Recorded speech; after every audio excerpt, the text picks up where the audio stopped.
Hey, what's good family? J'espère que vous allez bien. Moi de ma part, il est fresh. Sana kwa qu'on y a Friday kujoigwa, ya vendredi ko vibinga, ya Friday ya pop.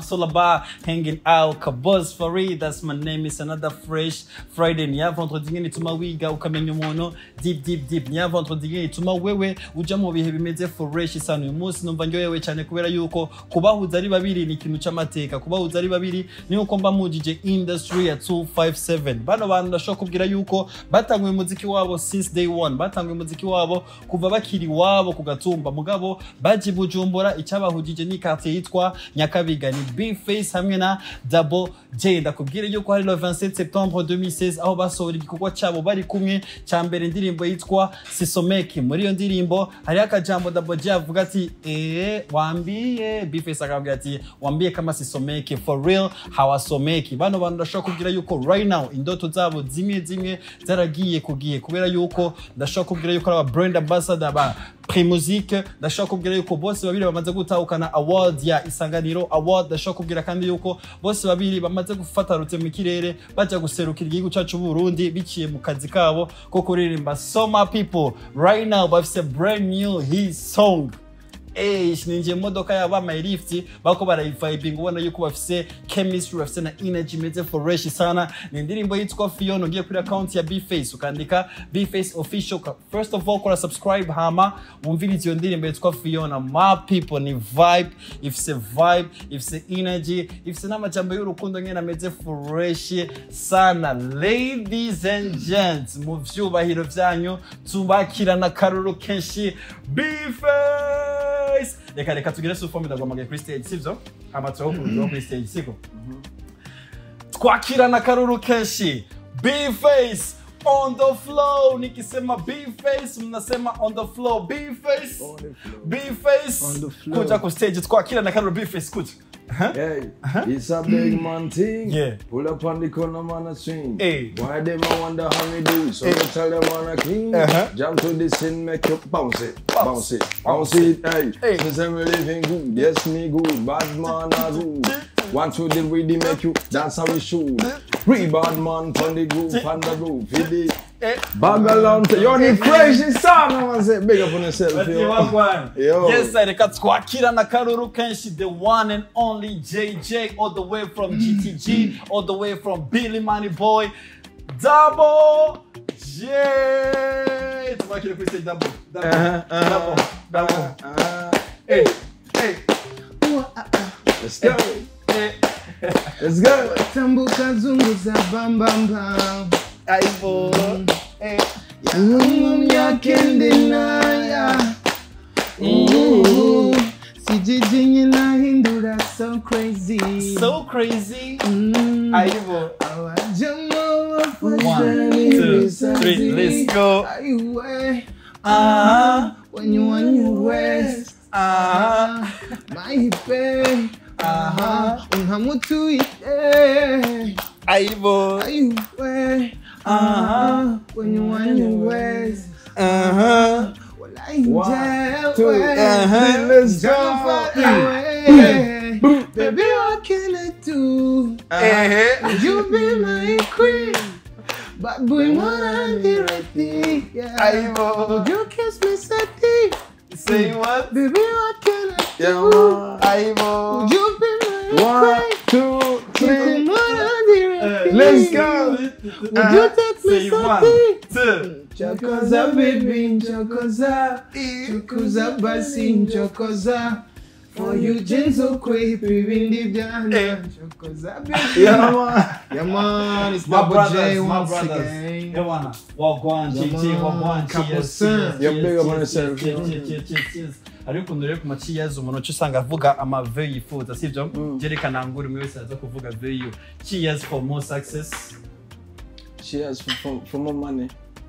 More hits. Brothers mumeteneza. Ibintu ni fresh sana. Ibintu ni fresh sana. Ikintu cyambere kwanza nabanje kubona igene njiragiye mwama lifti. The way mwambaye ukuntu somehow mnataka kufanana. Yari ukuntu nyene mwambaye ibintu bijanyishe. Ikoti short. Ni aye mwamwahanye gahunda bwati na grand frère no mustu batemo guca. Usanyena chonzi haruwa copy undi. Unakubali? Kama nimekopi. Nitakubali yani. Mdogo wangu tu. Alafu kimzidi miaka basi naeleweka. Kabisa. Basi sio mbaya. Kama nimekopi vizuri basi haina noma. Yani kitu muhimu ni kupendeza. Kutokelezea. Alafu umetokelezea kinyamwezi. Ushaona kabisa. Na Kiswahili tunachonga siku hizi. Mapema sana. Ili yani hatutoi maana ni jina KYZ. Haja kaanza ni KYZ. Ndio hivyo. Nakubali. KYZ paradise. Ukiona basi na Boniface amegeuka B-Fac. Maana na kaanza ni lazima tutibadilishe. Hariho ukuntu ikintu canyuye kuri mwebwe murafise chemistry murafise ukuntu ugerageje kumviriza indirimbo zanyu urumva bano bantu baramacinga.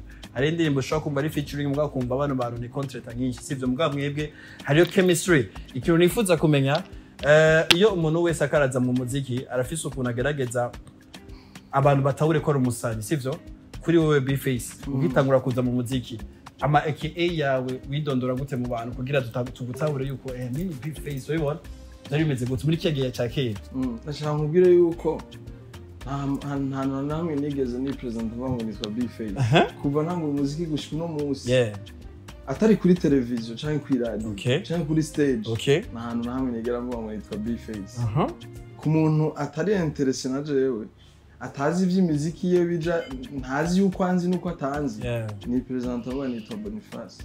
Nice one. Hama rero ni yaba yamenye akavuga ati yabambeshe ni sawa kuko je nshora hariho abantu ari umuntu ahantu byanyigishije nuko tugeze kujana n'umuntu mu mutwe wiwe informé servo yuko abantu bose bamuzi yumva n'amategeko yarenga kugira ngo kubera bivanye n'izina giwe abajeni naka nunzi kumbe jama munyewe angali TV abapolisi benshi ni baraba TV bambwiye ngo ngasha ibyo ubwo busane bwa urabishira sinumva yuko umuntu yo kwivuga wenyene ni bakomenya batakumenye tekana basi nta ngorane azokumenya ukiza mu muziki niza aka wiyita kama msanii rumva rero kuno nyine bavuga nkuko ubonye watanguye B-Fac on the floor rap you the rap Goliath rap kwa before ukitangura kuvuga ati me focus ndondera ka aka wanje hatanguye on the floor hama B-Fac urumva jeje numva natanguye ndarifise kubera kuva ntangura umuziki nari ndarifise hama on the floor kariyongera ku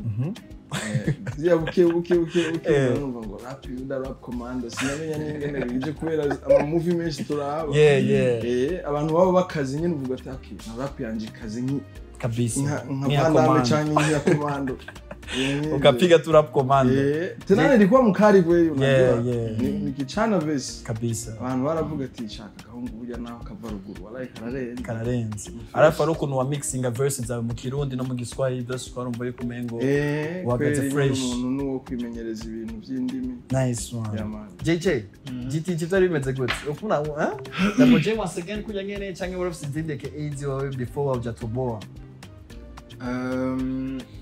narigeze kwita MJ nkitangura MJ Mugisha Junior cyane ariko nagiye gusanga mu nyuma sinigeze nsora indirimbo nimwe nitwa uko mu nyuma niho nagiye kuvuga kuri WJ ariko abantu babimenye mu nyuma natanguye kuririmba kabisa bavyumva mu ndirimbo sinigeze mbwira umuntu numwe ngo nituku gusa je ku ndirimbo yandika ko by WJ rumva hama mu nyuma haraza Bad Boy Killer iyo yaje nkiri ruguru kubera kujya kuntu nyene wasanga wakoze indirimbo umuntu wese muhuye akabwira hey bro umeua bwana wewe ni mbaya sana yani wewe ni Bad Boy Killer rero abajama rero twagenda nico gihe ko iryo zina ryavuye kuri bo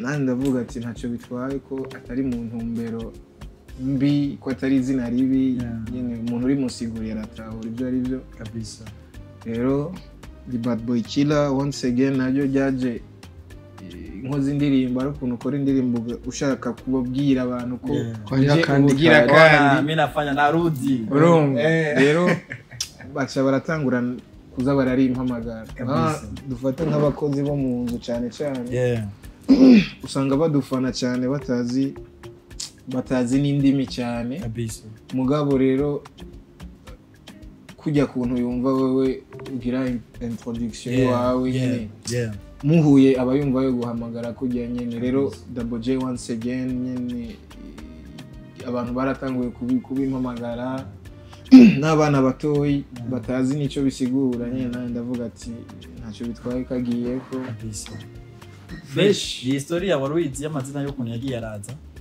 bo just nzi ngene yakurikirana mugabo iconzi coco ngiye merci basi merci kweli na shida navuze muri intro yuko mwarasohoye indirimbo iri 100% rap 2016 hari le 27 septembre indirimbo yitwa Sisomeki ya ndirimbo yageje kuyiraba urabona yuko uvuze ngo yasotse le 27 septembre zukwa kanga zumwaka wa 2016 non igihe twayishi en fait ahubwo niho YouTube yanje yabaye clip mwakoze gari yani muri 2014 niyo mwakoze clip is so rero urumva ni kwa kundi nyene usanga kijya gihe twakora umuziki atama YouTube na YouTube yarahari twagenda n'udusede hariho n'igihe wagatwara kuri muri concert ugiye kuririmba canke kuri radio gaca kavunikira muri bus ukicaye nyine concert ikabira irahomvye kuko waba uzosubira kurondera aho ugurira CD ugacongera ukarondera no mu producer azakuyiguha imagine kuva 2014 muzi nange double uyu mugafre mwamenye gute uyu mutipe vyagenze gute chemistry yanyu yatanguye ryari mwamenye gute umenye ryari B-Fac umenye ryari Boniface sinibuka neza ingene twamenyanye ariko ari yaje Gitego ariko naramwumva tu ari n'abagenzi banje barabagenzi kijya gihe uri umusani wategeza gukora ibishoboka byose ukamenya n'abandi basani bagenza kabisa cyo kimwe n'ubu usanga nta TikTok yari idusamaje urumva rero cyo gihe twaramenyanye aje Gitega tukabonana agashikira muhira nje manutse Bujumbura nkashikira iwiwe kabisa urumva rero uko nyene twagiye turaba abagenzi nyine gushika naho n'abantu batangaza nyine bisabira bo nyine ubwabo collabo urumva ariko nyine twarabajamuko nyine atavya collabo biri nyuma canke iki abantu barabibonye ko bikuye tu barabidusaba turabikora irya mbere nera twabikoze irya kabiri n'indi nshuro izokurikira cyo nibaza ko again and again y'umuntu mwa once again nuko bimeze umuntu muhuje chemistry nibaza ko n'abantu bakabikunda nibaza ko ikiba gisigaye no kubaha ivyabo tu kabisa bakinjoye antwa twari twabaye nka famille nk'abo bavukana canke muhira bose bari banzi kwera je naramutanze gushika Bujumbura rega kabuje yarabizi namanutse je urumva rero je ndinze ndubugane yanyakira kandi kweli yanyakira neza cyane kuti yangu gonga hapa kweli vema cheers bro wewe ni mtu yangu kwa Kiswahili ya Kongo wanasema wewe ni mtu yangu kwanza 2010 yes muzi nange muri abajama kabisa urumva aracenga imyaka igera kuri 13 ans imagine aya turafite indirimbo zine mwe mutazi zibiri ntazo bazi Fiona na Sisomeki ikiro rifuza kumenya double cyangwa B-Fac ubona muri rya myaka misi makomarandero ukuntu mushobora kumenyekana abantu babamenye umuziki wo mu Burundi batahure babona impano yayo sivyo nicaye gisanga kigeze kubashikira mutazopfa mwibagiye mwari muri kumwe byabaye muri karriere yiwanyu nyene muri rugendo rwanyu wo kugerageza kubantu kubamenya dusanga twishwe sinaza yuko tubona tuvuga ngo tuduheze urumva kandi je hariho na bimwe ntovugira kuri televiziyo aba iki ni cyane je nibaza yuko kweri nibaza bimwe twovyihorera kugira ngo ntibanagakate basi yo babwira ibisanga bya Fiona ibisanga bya Fiona ibyo bindi tuvyihorera byo muri karere isanzwe iyi ndirimbo imaze imyaka 4 Fiona iri muri studio yakoze n'umuntu bita Element wo mu Rwanda so ivyo yariko aravuga Double J indirimbo abantu benshi barakunda kutubona je na Double J je ndi muri Tribeca nawe ari muri e-community service ataraje muri Bantu Boy ugasanga je mfise concert akamperekeza kandi atari kuri affiche canke wayifise nanje nkamwerekeza hari ukuntu nyene n'amakermesi yabari menshi cyane sico kimwe n'ubu sinzi ngene byarahindutse rero kenshi ahantu hose muri studio mu mamanza ahantu henshi mu makaraoke ugasanga turi kumwe abantu bose bagaguma bavuga no gute muri abagenzi ariko mudakora indirimbo kubera sisomeki si bose bayizi kuko urumva ko yasohotse kera hama rero n'ibipeti nyene bitari bwakure nyene ubu byarabanze gukura bice bikurikirana izigezweho urumva rero hacaza umuntu ngaha aratubwira ati je ndi umufana wanyu mwese kandi ndakunda kubona muri kumwe everyday jewe nimubwira ikintu gikeneye ubwira mukorana indirimbo cyo tumubwira ati twebwe kuba dukora indirimbo si kuvuga yuko tutabishaka turirirwa no muri studio wanashaka dufise n'aba producer benshi twobwira inuze mugabo muri no mwanya sico kimwe na kera mwahurira muri studio mukumva mworirimba uno munsi ni budget indirimbo kugira isohoke biragutwara nk'imiliyoni 5 make yanyu kugira ngo ico gikorwa nigishike muri bajyanye igihugu ngo kigusarisha nyine bavuge tabahungu iyi mwari gutuma muyire acha tubwira ngo n'amahera make urumva hama cyo tumubwira ati nimba ari make rero boss wawe twebwe turifuza guhindura touch kubera aba producer bose nkatwaramenyereye turashaka tujabuka imbibe kama ni TZ kama ni Kigali fresh duhindure sound cyo twumva nyine umuntu bita Element kweri yaravumye ngo za Samoya na za indirimbo nyinshi yako umva ngo harimo akajingo ka Element cyo tumubwira ati mu producer dukora indirimbo twonezegwa twumva dukoze igikorwa twiyumvamo acambwira ngo mutu contacte umubaza amahera saba hama rero ndayaguha jeje no mu contact narondera nimero yiwe jewe abandi journaliste bo mu Rwanda nka bose twari tuziranye abantu benshi bari muri industry mu Rwanda kubera naragenda nkagira media tour nakoze amakorabo n'abantu bariya ndabasaba nimero yiwe ko je nituzina ni turahura barayimba abumengo ni yago yayimpaye sino mu contact ndamubaza kiciro nyene twokorera akarambwira ndamubwira uwo muti bashara yampa byihuta kabisa ndayarungika indirimbo aratungira beat doje kuririmba no kuvuga umuntu yadufatiye amaje ni iBreezy tumaze kuyarungika cyo tumubwira ati rero igisigaye ni video kandi video urumva nico gikorwa gisigaye gikomeye gisaba n'amahera menshi acavuga ati mwebwe igihugu cyose mushaka wallahi nzo barungika n'indirimbo kumbe ebana ameshino tako kunani kuturungiga n'igitega canke muyinga tuburimbwa n'imbwebe après yo kuri coding iyo ndirimbo turafise na group turi batatu je na Double J ni umuntu twaramurungika indirimbo just comment na kintu kijanye na comment arigera duha urumva narayigaya canke ngo ayikunde ibyo gukora clip nta umuhamagaye ni itaba n'uyamuhamagaye ni itaba gushikeza isare cyo tuba kwimvira none indirimbo izosohoka gute kwera je ndafise ibikorwa byanje biri muri plan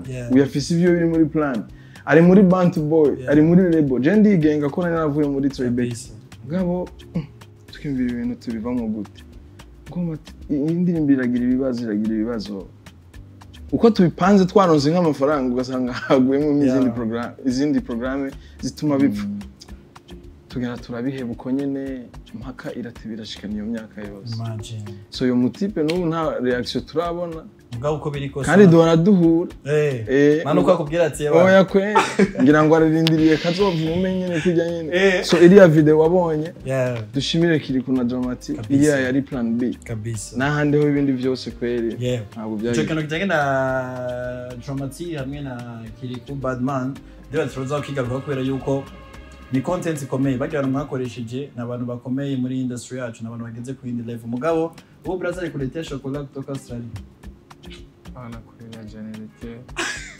basi uweze kujifanyisha bro ariko naramusohokanye defa ndabeshe uvuye muri Australia uramusohokanye nibyo ntibikwiye uramuhasho chocolat ni z'ababebe man uyu n'umuntu w'umugabo shokora nyashokora ntazamaye mugabo nyene basagize akajezi nagize akantu nyene anyereka ko atavuye mu Nyakabiga cyangwa atavuye mu Kayanza uri enjoy mugabo yani enjoy ariko uretse nuko yaravuye hariya n'igihe aho n'ikindi gihe turabikora tugasohoka tukinjoyinga kabisa. Life Australia imeze gute papa? Life Australia imeze gute? Kibazo impamvu ndakwenda kino kibazo ni kubera yuko abaririmbyi benshi barakunda kwitwaza ati twebwe nta mpamvu n'imwe ifise kuguma hariya tutegeza kugaruka ino patriote ibikini biki, alors que kuba patriote so kuguma mu gihugu gusa, kuba patriote washaka kuba patriote uri mu kindi gihugu. Urashaka gukunda igihugu cawe bahanze birashoboka. Mugabo la plupart des artistes murafise ikintu mwitwaza ati nta mpamvu n'imwe ifise kuguma hariya bamwe bakavuga ati peut-être umusani aratinya kuguma hariya kubera yuko level yiwe y'umuziki irashobora kumanuka. Agumye hariya ya fan base na yashobora kugumana. Agumye hariya ko asora indirimbo suko yofata hit arino bagatanga uburorero ku bandi bantu. B tutabeshanye bila kupita côté gauche droite patriote goye patriotisme irimo wibaza yuko umusani agiye gukorera hanze y'igihugu canke umuririmbyi natinya kutakaza fan base yiwe le fait yo kuvuga ati kangume hariya cyane baza yuko ari choice y'umuntu kugurayo canke kugaruka hariho n'abandi bajayo bakabandanya ibikorwa ahubwo je ndashobora no kuvuga ati umuziki wanje ndawugejeje ngaha nkibandaniriza ibintu kubera ko nigihenza n'ukuri nta numwe yangiriye choice ni je nayigize urumva hariho n'imyaka ya check sound namaze murega mwe mutanzi mwe urumva abantu benshi bakumenya muri iyo myaka ya success jewe indirimbo yanje ya mbere yamenyekanishije cyane okay abanyabujumbura abantu bakurikirana umuziki gose bari muri entertainment bari basanzwe banzi mugabo indirimbo yangize umuntu ashobora kuba yozunguruka intara zose agasanga arafise abafana indirimbo nakoze nayo ya muri 2016 so muri ico gihe rero stress kandi hajya buye ava mu kirundi ngimana y'imbwa iyibuka 18 izuba ryarenze umuntu yihebuye indirimbo itagirana na video niyo yangize umuntu akomeye kandi mvize n'izindi zifise clip so rero kubw'ivyo je nibaza yuko kugumayo canke kugaruka byose ni choice y'umuntu kugumayo urashobora kuvuga uti je nzobandanya umuziki canke nkawuheba nkibandaniza n'ibindi canke ukabikora byose kuko birashoboka ko hari abaririmbyi benshi tuzi bari hanze bandanya baririmba kandi bongera bakora ntuze bakora n'ubundi buzi patriotisme nayo turayifise kandi turafise n'abarundi birirwa baraduza amadrapo mu bintu byose bagiyemo ariyo bari je bazatacho byo none ahubwo gusa nije ntabishatse. Famille bimeze gute? Barakoze kiganiro kera urambwira yati before famille ni supporting lakini leo B-Fac n'umuntu gufata indege n'ibintu bisanzwe gufata indege kuja he n'ibintu bisanzwe. Famille bimeze gute? Hoba hari abamampo ba famille bakubwiye ati uri umubono garutse mu Burundi ukora iki? Ivyo babimbwiye kubera nkuze batari basanzwe bantunze je ntibonye ubahuka kubera barabizi yuko je sinkunda uburofa. Deja honyene je famille wanje yatanguye kunshigikira muri 2018 ubu vuba. Urumva umaze imyaka uri muri check sound ego no kuvuga nje natanguye umuziki muri indirimbo ya mbere nayikodinze muri 2010 ucumarurira ukaza kumva abantu muvukana canke abo abavyeyi bawe bakutanguye kukumva muri 2018 kubera bumvise hari yabarengana uri nyina wa B-Fac uri uravukana na B-Fac ugasanga ubaye biratanguye kukujena ingene abandi bantu bakunda ibikorwa by'umuntu wewe nawe utamwikoza kandi muvuka so hariho ukuntu rero urumva famille yanje n'abantu ba Pentecote hari ibintu by'imiziki biri contre cyane gose mugabo mu nyuma barahavuye bavyumva baravuga ati Mungu turamurenganya nta rumogi twabonyanwa nta nzoganwa nta tabanwa ivyo ofete nivyo bibaza before kubera baza umuziki wacu ko ikintu kijanye n'umuziki ari ivyo nyene tugiyemo mugabo bumva n'ibikorwa dukora abantu barabikunda kandi birafite abo byigisha baba oblige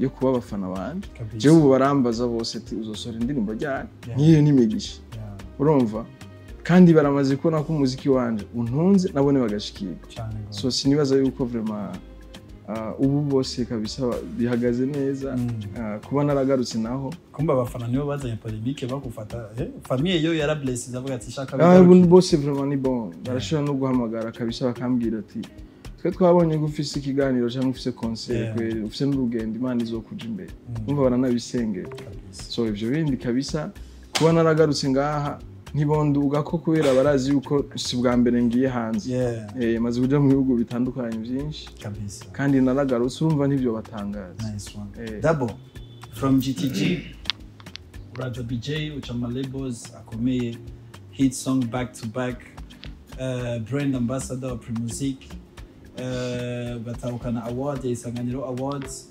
ugatahukana n'ubundi bushimwe butandukanye right now Dabago majogira tour Europe bivuze kuri Double J indoto za wari ufise before indoto za wari ufise ugitangura umuziki Double est-ce que nizaho ubona ati ibintu arabirota ubonye biko biramba ibintu byose maze gucamo mu muziki narabirota ariko nyene ikintu iyo ucifuza uragikorera cyane kubera ko ikintu ushobora kucifuza ngo gice gitera kiba kandi iyo ucifuza se abantu bose babona ko gishobora cyane ko kigerako rero wowe umaze kwigirira icyizere wowe nyene abakenewe gukora cyane ku buryo nabo bandi bantu utuma bagushigikira kubera nta muntu ashobora kugushigikira atakintu akubonamo urumva rero nukwerekana icyo ushoboye hama ugakora cyane ugasenga ukizera Imana bigacamwo uretse ko hari n'abakora cyane ntibicemo ariko mwose afite igihe ciwe urumva hari igihe ubona ubishoboye cyane ariko umwanya utaragera ugacika intege kubera ubona umenga abandi baragusize cyangwa barakujanye rero je mbona ko umwose afite igihe ciwe nukurindira rero wizeye kandi uri kurakora cyane rero nivyo tugerageza gukora nyene bimwe turabishikako ibindi ntiturabishikako indoto ni nyinshi uko ushitse kuri ni kurota izindi ndoto rero Imana izobikora tu kabisa urugendo rwari rurerure nyene kandi nubwo dusigaje si ruto bizogenda neza nice one ariho aka proverbe avuga mu cyongereza avuga ati there is no chill without girls there is no chill without babies Double J na mu ndirimbo yatwita ati inzoga ni baby wrong ko biri kose baby amari mu kintu cyitwa cigiciye sasa bagafere je ko mwama ya karifti nenzi ko manje mwitwaje stasori nipse ari muri gahunda ariko abakobwa n'abasekirite oya normalement nk'abasitari nkamwe usanga nyene muri chill haba ari abantu oya twebwe ujya nta bintu by'ubusitari bwinshi rega dufise oya ivyo bintu kweri badabera tubeshi iyo hageze kandi ntibaba ari dutoraguye mw'ibarabara aba hariho ama choice ushaka abagenzi cyane abagenzi nyene tazi kugira nyene abagenzi baboneka mu chill karyohe none pati twigirira mu modoka none uye muje mganga simuri mpaka lift gram sasa ungewapokea kwenye TV tungewaleta oya bari kutuvyongera karere nta kuntu ushobora kuvanga akazi n'abakobwa oya jinaza ko abakobwa bafise umwanya wabo tu kabisa Double shawe kuvurugika uramaze kuba perturbé muri carrière yawe bivanye n'umukobwa araho cyangwa bivanye n'umudazi aramaze gutuma uba perturbé muri carrière yawe erego birashikana naka video na foto turabona umutipa vise nani tatuaje ya fiyo nanga ndo huyo unizishirako nakurura kaya gafua saka nabonye ko umuntu waberekanye bagacishije ku ipasi bagashyize ku ipasi amevurugika kaya kadari nk'inkoko kwesa bigira gushikira ukaba stress mu rukundo ku buryo ufata n'ugiye gitari gito udakora akazi kabe neza ku muziki ndazi nimba atari bantu